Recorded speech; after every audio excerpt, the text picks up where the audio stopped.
Hello guys, welcome back to the Red Devil Stand with all the latest Manchester United news and transfer news. Well, we all know that it is ONANA signing day. We all hope that it's ONANA signing day, man, because a lot of UK outlets are coming out right now as we speak that the deal is really imminent, as we have heard from Fabrizio Romano as well, that the deal is really imminent right now. The talks have been going on and we have reached the end of the conversation, I guess. And the news that's been coming out, it's coming out from the Sun. I will quote the Sun. So there are lots of media outlets out there who are saying the same thing. And the thing is, Man United hope to finally confirm the signing of Andre ONANA today. ONANA is set to join United in a £47 million move after agreeing to replace David De Gea. Fabrizio Romano claims the transfer is just a matter of time after ONANA said his goodbyes to Inter last night while dining at Javier Zanetti's restaurant.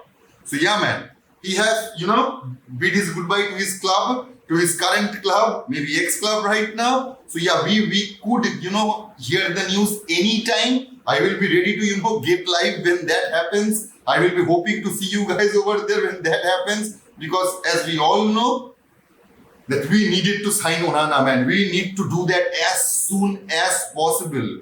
It's already 14th of July. We will be playing our next match in Wednesday. The coming Wednesday next week, we will play our next preseason match. And after a couple of days after that match, we will be going to the tour of USA. So we will, at the very least, we should secure ONANA so that he can join that US tour, man. Because otherwise it would be the same thing that happened in the last summer transfer market. That Erik Ten Hag going into the preseason matches without any of his player. I know that he have got Mason Mount. In this transfer market, at least he will get him. But getting him won't be the, See, the thing is that we have discussed so much about this that the role Mason Mount is going to play. We have had that kind of player. We already have that kind of player. Players like Bruno Fernandes, players like Eriksen. So yeah, but the role ONANA is going to play in our squad, that is crucial. That is absolutely crucial, man. So we need to secure that deal so that Erik Ten Hag can try out the game style he is going to play in the coming season. And we do hope that it happens, man. It happened. It's been so long. That is exactly what Manchester United does, man. This is exactly what they does.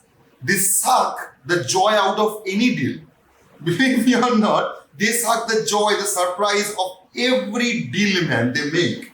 How many weeks it has been that we have been linked to ONANA? I guess it's been over maybe 4 or 5, maybe it's coming to 6 weeks that we have been linked with ONANA and we still can't, secure the deal. So I do hope that today is the day. I am really, waiting to, hear that here we go from Fabrizio Romano. So I guess it will happen really soon, as every media outlet are saying that. So yeah, guys, let's hope that. And also, in my title, you have already seen that I have put that Erik Ten Hag could have a substantial transfer boost, and that is, coming from all the media outlets as well. What Fabrizio Romano had said is, Galatasaray have approached Man United to sign Fred. Opening proposal already submitted, rejected by Man United. Transfer fee was below expectation. I mean, you really, you don't see that Man United rejecting bids, man. So this is kind of new to me. So anyway, Fred will leave this summer as Saudi clubs, Fulham and more Premier League clubs are ready to working on it. So yeah, and there were also some news that been coming out that the Saudis are also interested in Alex Telles.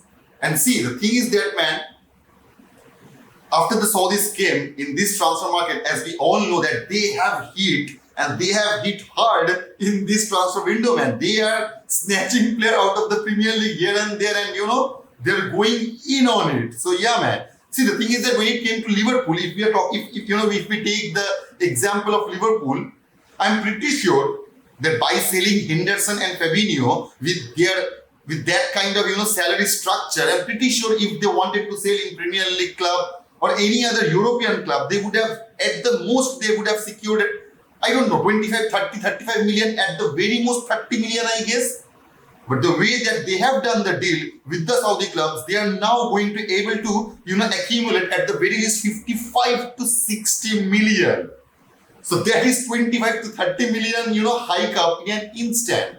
So actually the Saudis are interested in Fred and Alex Telles as well, and they are both Brazilian players. We all know that the Brazilian players are used to play, all over the world. It's not like they are asking for a British player like Harry Maguire, which we surely know that even if they ask, Harry Maguire is not going to join them. So that is not the case with Fred and Alex Telles, man. They are open to join those clubs, and if we are able to sell them, we could easily accumulate, believe me, 35 to 40 million for both of those players, which would not have been possible if both the players were going into European leagues, man. Maybe it's EPL, maybe it's some other league, whatever you say, we wouldn't have able to got 40 to 45 million for those players, which we are now looking at a potential huge deal that the Saudis can break with Manchester United, man. And if that happens, if we are able to accumulate 40 million for Fred and Alex Telles, then we have some players who would be able to go as well, not to Saudi leagues but EPL or any other leagues, such as Dean Henderson, such as Scott McTominay. So if we are able to sell those players, we can easily accumulate 80 to 85 million, man. And we all know that there are clubs out there, English Premier League clubs out there, those who are interested in Elanga as well. So there's your 10 to 15 million. At the very least, it will be 10 million. So yeah, man, 80 to 85 million, we should make these deals happen. We all know that the Højlund deal is stuck right now, as Atlanta is asking for a huge amount of money. It's a stupid amount of money, 85 million for a player like Højlund. We have already discussed about that in our last session, in the last night live session. So yeah, guys, no point in talking about that anymore. So yeah, if we are securing the ONANA deal today, I really hope that the negotiators of us, our talented negotiators, should go out and make those sales happen as soon as possible, man. Because believe me or not, whether we are going for Højlund or some other striker, the deal will not get done until the end of July. That is the harsh reality, that Erik ten Hag will not get a striker until the end of July. Maybe the early weeks of August, it could happen there.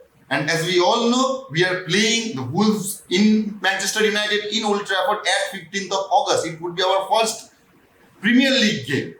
So at least I think our club should give Erik ten Hag a period of at least 20 to 25 days to let those players settle in our club, to settle in our playing format, the way Erik ten Hag wants to play in the coming season. For that to happen from the very first game, he need at least a month's time, which he is already not going to get. So at least giving him 15 to 20 days, I hope it would, do some good at the very least, man. So I do hope that it happens. I really do hope that, because see, as we all know, the Glazers are not going to sell right now. Even if they sell, that is not going to happen right now. So we are not expecting any miracle happening in the the latter period of our transfer market that Sheikh Jassim came in. And as he has said that he would be able to, if he buys our club, the debt will be wiped out instantly. So we will at least open up an amount of 50 to 60 million, which is not going to happen. Let's not kid with ourselves, because as we are seeing, it's business as usual. It's not like we are a club like Real Madrid, a club like Barcelona, a club like Bayern Munich, those who concentrate on the footballing aspect of the club, not the business of the club. So yeah, in case of Manchester, when it comes to Manchester, it is exactly the opposite. We tend to do the business deal of the club. We used to we are tending the business part of the club, and then we go out and fulfill our football desires. So yeah, man, this is not going to happen. The sale is not, as the Republic has come out and said that Sheikh Jassim and Sir Jim haven't been contacted by the Glazers or the Rain Group for the past 6 weeks. And what happened before 6 weeks? If you rewind 6 weeks, what happened there? The fifth bid of Sheikh Jassim was 6 weeks ago, man. And we haven't heard a sound out of it, since that happened. So yeah, if we are, still with the Glazers, we should at least, as we all know that we have been slapped by the financial fair play, and the only way to overcome that is to sell players so that we can go and buy players. So I really do hope that Manchester United get rid of those players, those who are not in Erik ten Hag's plan, and get those budget accumulated while we can, as soon as possible. Even if you are going for Haaland or Kolomwani or Vlahovic or Harry Kane or Victor Osimhen, whoever the striker will be, we should go out and secure that deal at the very latest of 26 July, man. At the very latest. So that Erik ten Hag gets at the very least of 15 to 20 days. We all know how our negotiators takes time. And believe me or not, if we are really interested in Amrabat, I'm pretty sure he or his club is not going to wait for Manchester United if some potential offer comes in. Believe me or not, and as we all know, that PSG is already interested in Haaland. So we may as well, lose that deal as well. If we are procrastinating on those stuffs, we should not be, procrastinating on the signings of our players, which Erik ten Hag most definitely need. We have already played our first match without a striker. We are going to play our second match without a striker. And maybe we will be going to the US tour without a striker. And that is horrible, man. That just shows you how shit our negotiators have been, how shit our owner has been for the past 2 years after Erik ten Hag arrived. He is getting the same treatment he got in the first year. The only player he got in the last season in his, pre-season matches was Tyrell Malacia. And now it's only Mason Mount. It wasn't like that we were, in an emergency situation to sign Mason Mount. As every media outlets in UK, especially the UK British media outlets are saying that they are praising John Martak and Richard Arnold for making those deals happen. Those are not great deals, to be very honest. I am happy that we got out and signed Mount.